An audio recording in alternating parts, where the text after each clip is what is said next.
O mga kalaro, bago magsimula yung video, panoorin yung tatlong video na to dahil 3,000 subscriber na tayo, mamamahagi tayo ng mga ibon para doon sa mga bumabaka naman saka humihingi ng gift card dyan. Hulaan nyo na yung last 3 digits. Panoorin nyo itong video na to para malaman nyo. Ha? Yan! Mga kalaro, so welcome to our channel. Dito tayo sa Breeders Loft natin. Pakikita ko lang sa inyo yung mga ibon natin, ha? O hindi pa nagla-like, subscribe, saka yung pindutin yung notification bell button para updated kayo sa videos natin. Saka share nyo na rin sa mga kalaro natin dyan na nag-iibon. At saka syempre, huwag mo kalimutan mag-subscribe. Libre lang yun mga kalaro para updated kayo sa mga videos na ginagawa natin. Okay, so huwag yung kalilimutan ha. Tag dito itong channel to para sa newbie, 10 years newbie. At saka yung mga gustong mag-upgrade sa pag-iibon. Saka yung mga OFW natin. Saka yung mga busy man na hindi makapag-iibon. Itong channel to para sa inyo.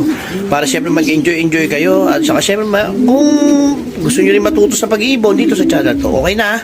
O, papakita ko lang sa inyo yung mga ibon natin. O ayan, dito tayo ngayon sa ating breeders loft. So ito, dami nating pinag-stock na ibon. Ayan, yung mga naka-perso ban with PHA oblong. Ayan. Tapos yung mga pinahinga na natin, yung mga breeder natin. O ayan, yung mga nasa baba kadalasan bata pa yan. Kasi yun o, of color checkered white light. Tapos yan mga pinahinga natin yung mga breeder natin. Ito isa pa, ito yung mga makak natin. Ayun yung makak natin dito. Ito pinapahinga natin ngayon yung mga breeders natin. Pansin nyo, bakante na yung sa taas Tapos yung iba isa na lang ang laman. Yung iba naman ngayon, niwan ko na lang yung mga inakay. Kasi, ngayon magwawalay tayo ng mga nakuwang ibon sa atin. So, babakunahan din natin mamaya yan ng hipra. Kaya, ito yung papakuna natin na ginagamit. So, pag kumuha kayo ng ibon sa akin, winalay natin, nakabakuna na ng hipra yan. O, ayan So, may stock tayo niyan. Lagi, pagkawalay na ibon, diretso bakuna. Para iwas para mixu saka sa makakasakit. O yan, pakita ko lang kalaro yung mga iba pang available natin na YB dito. Ito. Ayan YB available yan. So ang magulang niya na yan, full sibling ni Cleo. Si Cleo yung 84th overall natin sa Alegre OLR. Ayan, tas yan mismo ay Kalbayog finisher. Tas ang cross niya stock bird na first overall pareha sa mga magulang dalawa yung available PM lang, maka PHA oblong yan, saka naka gold na perso ban. Ayan yan PM nyo ako pag interesado kayo dyan. Tapos dito sa taas meron tayong available. Ayan yung mga yan ay palaspas line breed. So, yan? Galing kay Idol Chitsulayo, parehas ang parents niya, Kung interesado ka, PM mo lang ako, palaro pa. Ayan. Tapos, meron pa tayo dito. Ito naman, pwede nyo pang replacement, pwede nyo yung panlaban din. Ayan, yan? Palaspas line breed. Ang kakross niya, ito, may sensor. Yan? Taiwan, galing kay Boss Peter M. Lano. So, sinusubukan natin ngayon yung process niyan. So, kinross natin sa Taiwan yung palaspas natin. Ito, naka-commercial ban to. Pwede pang replacement yan. PM lang, mga kalaro. Tapos, meron pa dito. Mga huli na to. Tapos, pahinga na talaga. Ayan. Ayan yung magulang. Parehas palaspas. Stock bird natin parehas palaspas. So syempre line breed palaspas to, PM lang, madali tayong kausap. So ito parehas stock bird. Ito ay ito yung anak nila. So hindi naman natin winner, hindi natin finisher, stock bird lang yan. So ito madali na tayong kausap, mababa lang natin out yan. Ayan mga kalaro. Tapos yun, teka meron pa tayo dito. Ito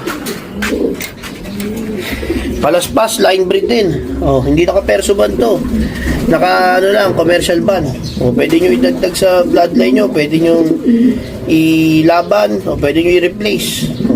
Yan, mamagulang yan, direct din kay Chita. Nakuha kong palaspas kay Idol Cheat, nag-produce na sa akin ng winner, pati apo.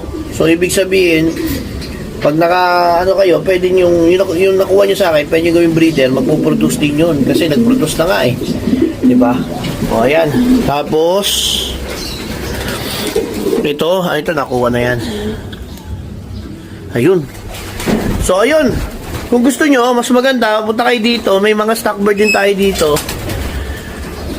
Na, winalay, yun oh. May mga stock bird tayo dito. Punta kayo dito para mapag-usapan natin yan, ha? O, sige, teka lang. Tawagin ko yung tao ko at babakunahan namin yung mga ibon na nakuha sa atin. So, ang nakuha sa atin lahat is 10. Pero 5 pa lang yung babakunahan. O, wait lang, ha? O, ayan, ha? O, babakuna kami ngayon. So, ito yung mga nakuha sa atin na ibon. Kailangan, bago natin bigay sa may-ari, sa mga kumuha, ito, babakunahan natin na Hippobia. So, importante ito para hindi magkabaliling ang ibon ninyo. Ito na bakuna natin since noon pa. Wala naman tayo aksidente ng bumabaliling at saka yung kakaroon ng grabing sakit. So, yan, isa-isay natin. 5 pa lang to. Pero ang nakuha sa atin eh, 10. Ito 5. Pagka nag-out talaga tayo ng ibon, eh, mabakuna tayo. Para syempre matibay yung kalapati sa sa ibang lot.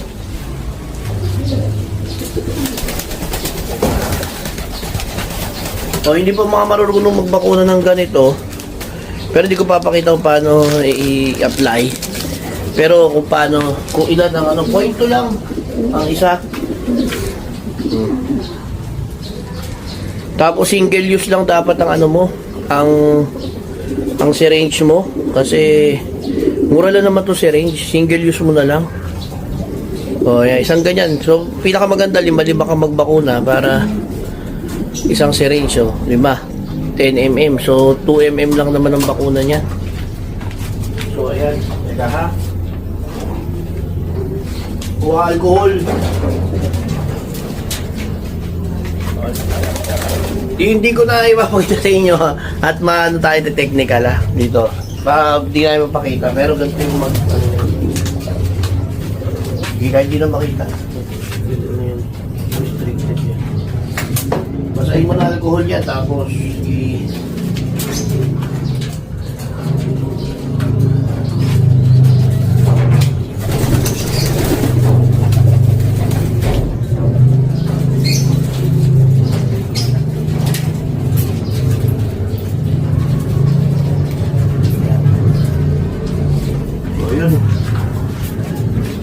kaisa na. Ganun lang, point lang ang isang ibon. Itong mga ibon na to, ito yung kinong stock sa atin, stock bird.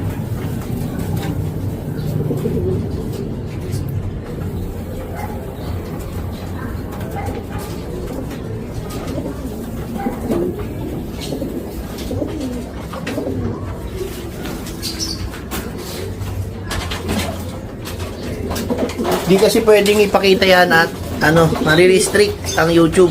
Kasi tapusin na muna natin to. So 5 ibon to yung nakuha sa atin.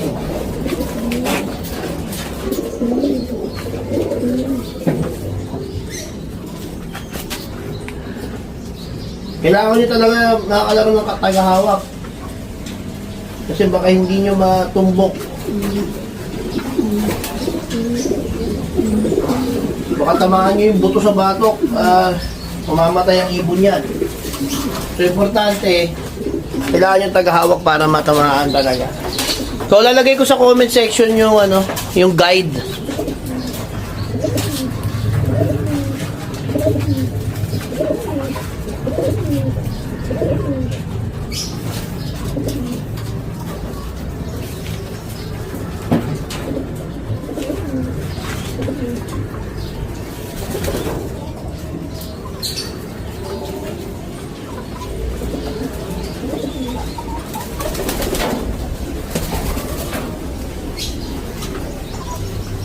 Ang gandahan dito sa bakuna na to, water-based to, mga kalaro. Madaling ilagay sa syringe, madaling i-apply. Kasi yung ibang bakuna, oil-based siya, kulay puti. Medyo matagal nilagay sa syringe.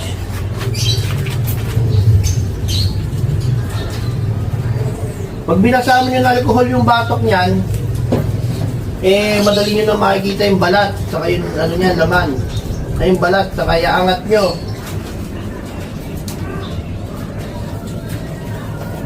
Doon nyo i-apply yung bakuna.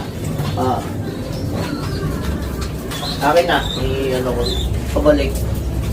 Kunin mo yung pang spray. So ito yung ibon, oh. Ayan. Binasa natin ng ng alcohol yun. Makikita nyo na yung balat. So alcohol wag tubig, alcohol yan. Tapos yun yung i-apply. Yung bakuna, yung Hipra. So after natin yan, ito, papalagyan natin sprayan na lang natin ng anti-kuto. Ayan. Sige. Ito, nakaganyan. Wala pa. Anti-kuto yan. Medyo madami.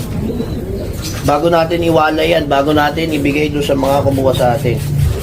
So itong ibon na to, na kay kalaro Patrick, nasa ibang bansa yata siya, so sa Batangas to dadalhin. So ito full sibling to nung 17th overall lang sa BBCR. Ito, ibon. Ayan o. Ito naman, kay kalaro din, Patrick. Taga ibang bansa yun, pero sa Batangas yung loop niya. Oh. Yan.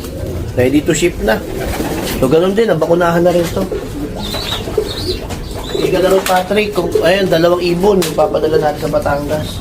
Ito naman, ibon din. Kay kalaro Ron naman to, kay Ron. Kumuha siya sa atin 2, isa full sibling ng natin, anak nung Tacloban champion natin. Ito naman, anak nung kapatid ng Tacloban, pinsan to, hen. Ayan o. Taga Bulacan yan, si Idol, si kalaro Ron. Ito sa kanya o.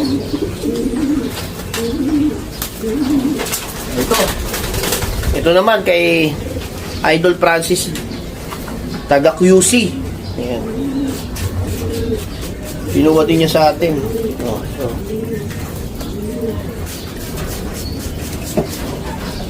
Ayan. Ito. Ganda oh. Kaya basahin leeg, alcohol yan dahil dun sa bakuna natin. Ayan. Kay Francis to. Bali repeat buyer natin. Laging bumibili sa atin yung kumukuha. Tapos ito sa off-color. Dumi na yung buntot. Pero ano yan. Ito off-color natin. Basa din dahil binakunahan. Yan. Kay Idol Nick to. Yung Nick, sa YouTube natin, lagi nagko-comment. Yan, siya kumuha niyan. Nasa siya? Europe yata, London. Sa ibang bansa, iba yung binabayad dollars euro So yan, ito, mga to ship na. O, yan na. Okay na yung mga gusto pang kumuha, PM lang. Nakita nyo naman yung mga sa Facebook, marami rin tayo. Okay na, nagpawisa lang ako doon. Bye!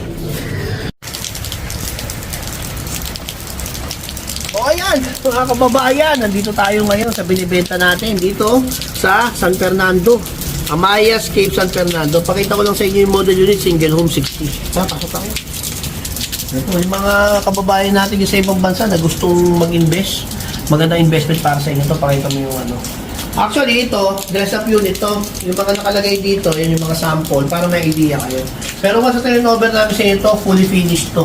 Ibig sabihin, may tiles na pinturado na. Ngayon, pakita ko pa sa inyo sa taas. So yan, saktong-sakto siya para sa mga starting families. Ano yung mga anak na rin? Pakita ko sa inyo sa taas. Ito yung kitchen natin. Ayan yung bathroom. Ayan yung sala. Ito yung kitchen. Tapos, isa sa taas. Mamamita nyo.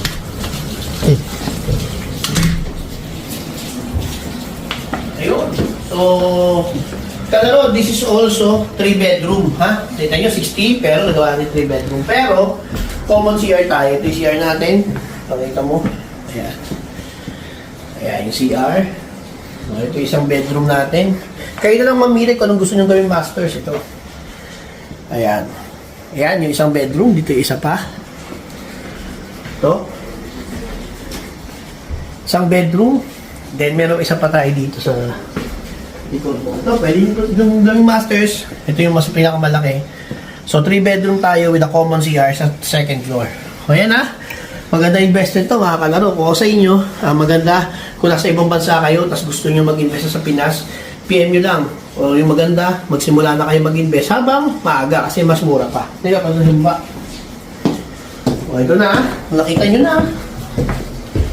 So ayun. O ito ulit. Yung ating sala. O ayan ha mga kalaro. Okay na. Quick tour lang tayo. Pero pag more information, PM lang. Okay na.